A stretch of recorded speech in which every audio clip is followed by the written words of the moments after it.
much money do you actually need to be financially free? This is going to be different for everyone, but let's walk through some quick and easy math. Okay, so for step one, we need to figure out how much money we actually need to live per year. This number can actually be less than what you're currently spending right now because you have to think about how much money are you spending to earn a paycheck? How much are you spending on gas and parking to go to work, licensing fees, wine because you're so fucking stressed after a long day, vacations because you're trying to escape. Are your student loans paid off? Is your house paid off at this point? Financial experts usually say you need about 70 to 80% of your pre-retirement income in retirement or financial freedom for those reasons. So let's say you determine you need $40,000 a year to live. Then what you're going to do is calculate using the 4% rule, and we are going to multiply that $40,000 a year by 25. This gives you $1 million. So essentially, using the 4% rule, this means that you would need $1 million in traditional stock market investments to be financially free. The premise behind this rule is that because on average the stock market goes up by 10% a year, you can safely withdraw 4%, so 40,000 is 4% of $1 million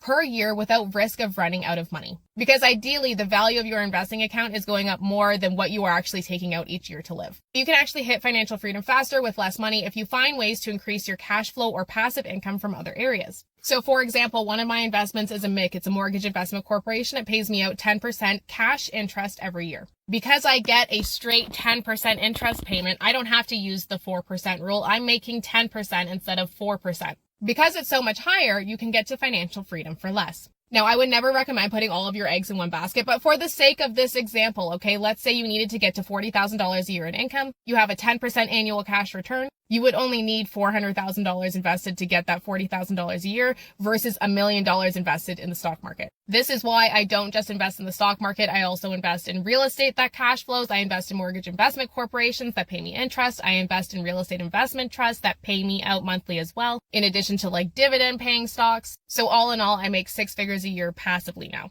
And I'm able to get paid out a higher percentage because I've invested in alternative assets as well. However, you still need stocks for that growth long term. You still need to be thinking about inflation long term, but that's another story for another day. If you want to learn more about money and creating passive income and winning with money and becoming a rich bitch, I've got you. We have a ton of free trainings to help you get started, or you can apply to work with me personally. Link in bio.